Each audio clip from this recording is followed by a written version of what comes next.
Hello, I'm Delaitna Dabalko, presenting you your daily English news live right here from TMH Studios. Our headlines for today include more than 1,400 children in Tigray are dying because of lack of food or medicine. UN chief cites demonstrable efforts at peace in Ethiopia, and World Peace Foundation urges the international community to take steps to make the sky safe for Tigrayan region. ICRC concerned over non-availability of medical access and services in Tigray due to the access constraints and the blockade that's been imposed by the Abiy Ahmed government.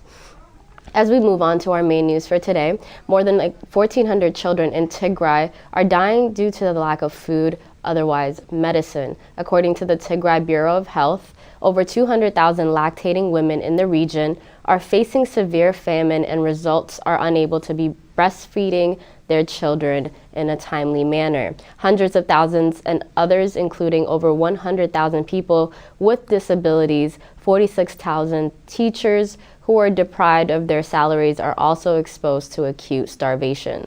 This has led to deaths of more than 1,400 children due to the lack of food and medicine, and the Ethiopian government has for several months blocked the humanitarian aid as well as services like banking, electricity, and telecommunications in the Tigray region. Tigray's Bureau of Health called on all international community to take practical action and put pressure on the Ethiopian government to lift this blockade and prevent a man-made famine from happening. Tigray religious fathers advised the faithful in the region to avoid outdoor celebrations in the Epiphany due to the incessant drone attacks. Timkat, or Epiphany, is a popular religious festival in Tigray and is celebrated every year on the 19th of January through colorful outdoor activities like processions, sprinkling of holy water among crowds of the faithful, as well as the spiritual singing and dancing as well. Due to the horrifying reality of the daily carnage of civilians by the Ethiopian government's drone attacks, however, the public is being advised to observe with caution and also celebrate in safety. Bishop of the Orthodox Tewahedo Church, Tigray Diocese, Abuna Isaias, and Bishop Tigray's Catholic Church, Abbat Umberhe, called for the cautious observance of Timkat in all churches. Both religious fathers advised the faithful in the region to observe the Epiphany through church ceremonies and avoid outdoor celebrations due to the incessant drone attacks by the Abiy Ahmed government.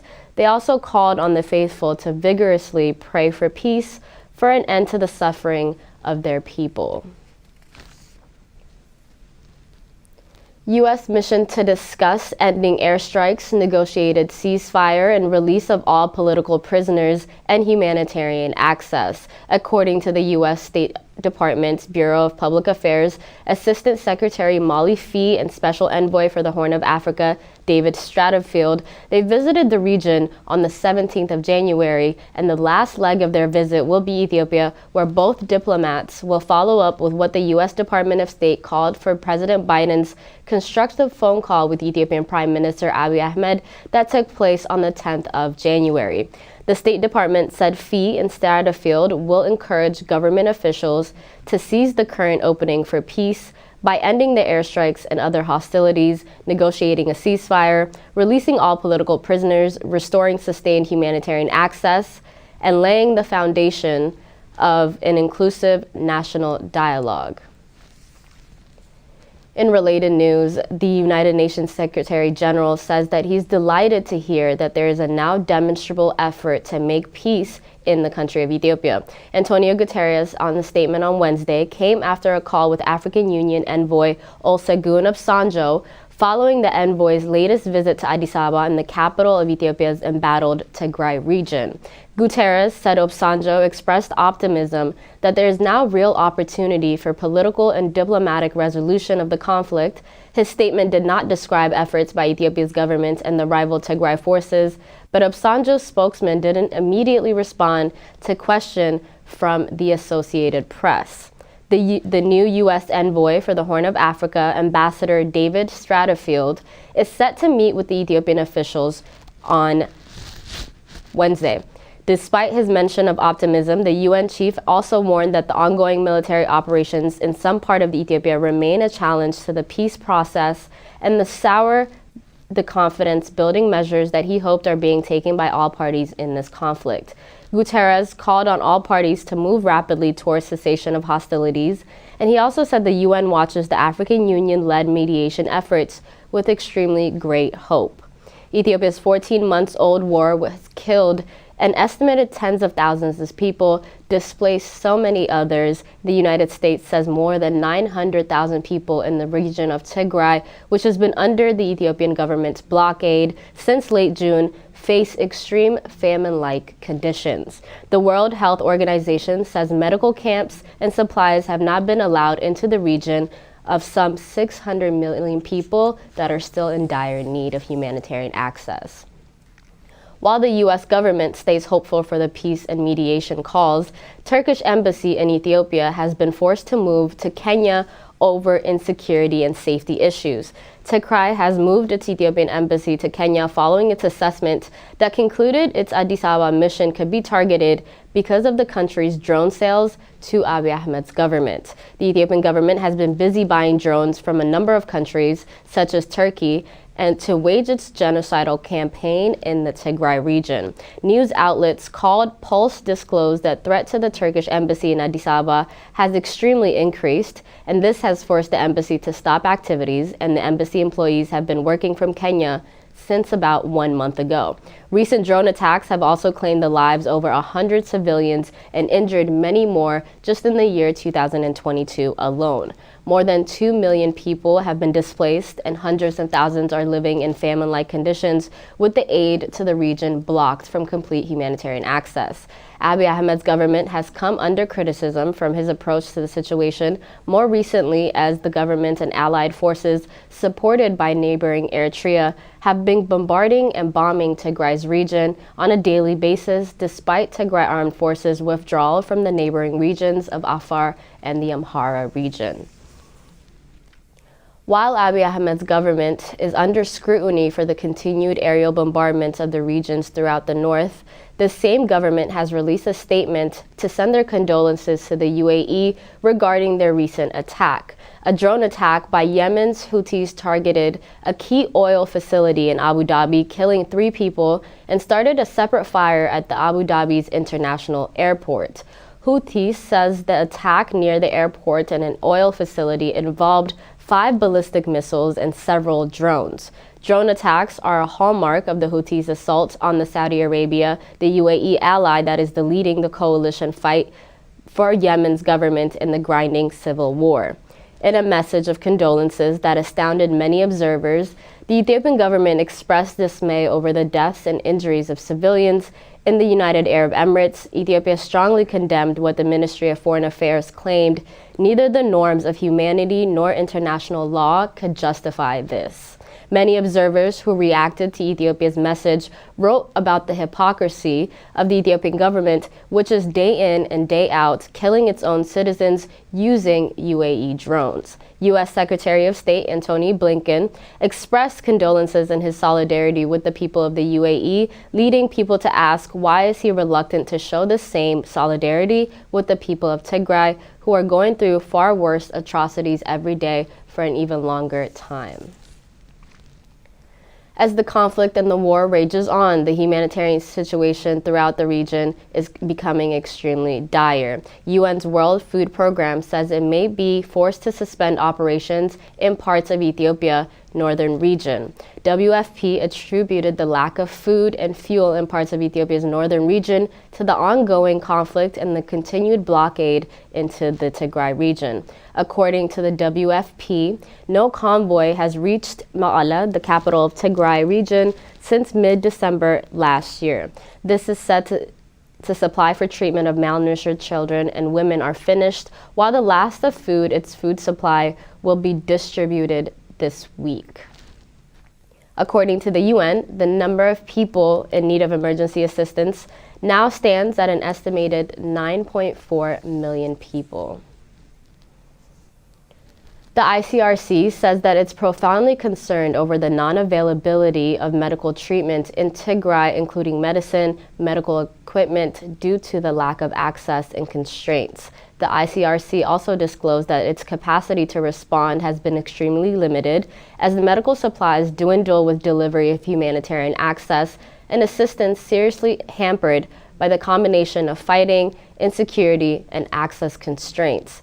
Apollo Barasa, who's the health coordinator at the ICRC delegation in Ethiopia, said in Tigray, single-use items such as gloves, surgical materials, and even chest drains are being washed and reused, increasing the risk of infections. He added in some places, doctors have replaced disinfectant by salt to clean wounds. According to the ICRC health coordinator, patients are receiving expired medications, oxygen plants are not working anymore, and some health facilities cannot even provide routine vaccines.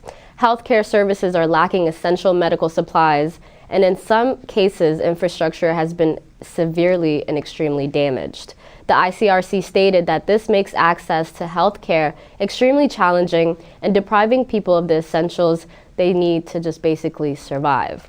The ICRC reminds all parties to the conflict that they must facilitate without delay the delivery of humanitarian assistance to those who need it at most. Beyond medical assistance, the ICRC continues to be concerned over the food and the livelihood situation that's taking place in the northern Ethiopia, and they expressed that they're concerned by recent reports of continued fighting in the North Ethiopia, causing civilian casualties, including the recent airstrikes. ICRC called upon all parties to the conflict to respect the rules and obligations of international humanitarian law, which provide that civilians are protected against attack and that every feasible must be done to verify that targets of military objects are taken care of after the fact.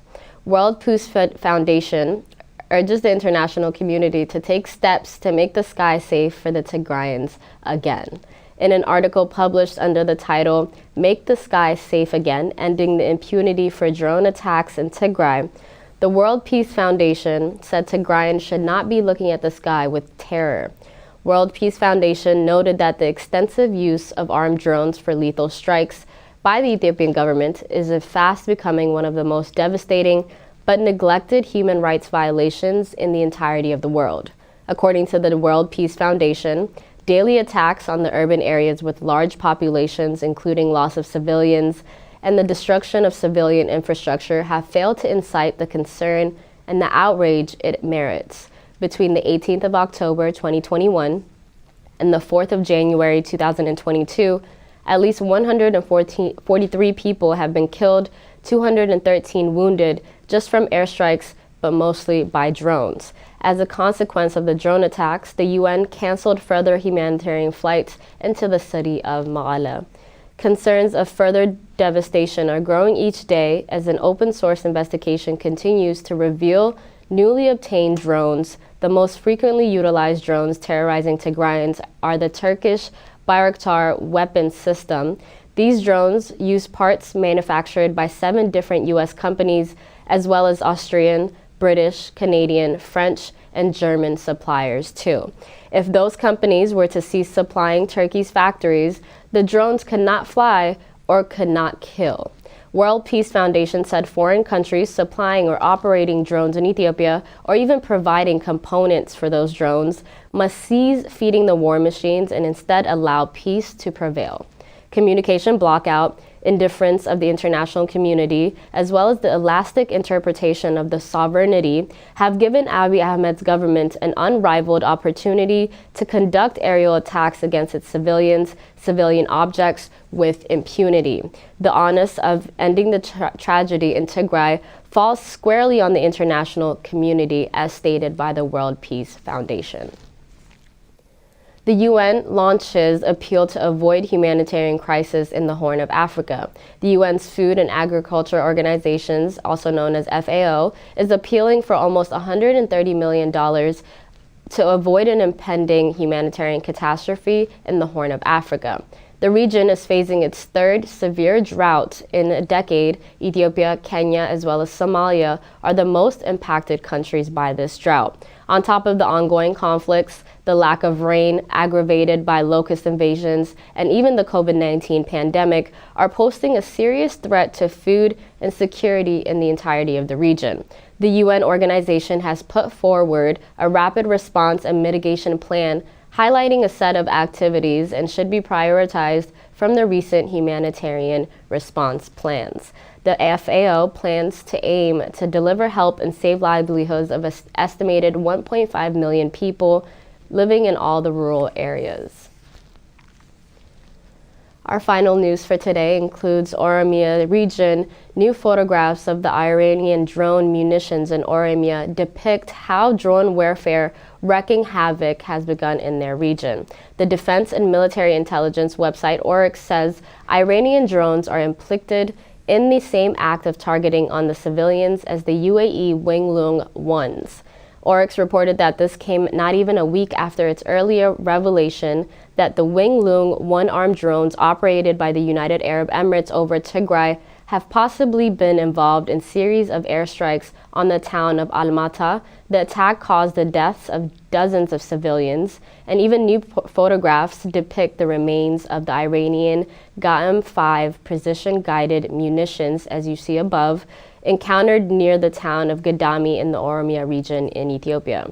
The drone strikes are reported to have resulted in the destruction of civilian infrastructure and the killing of several civilians. The Ethiopian Air Force operates at least 2 Mohajer 6s UCAVs acquired from Iran in August 2021.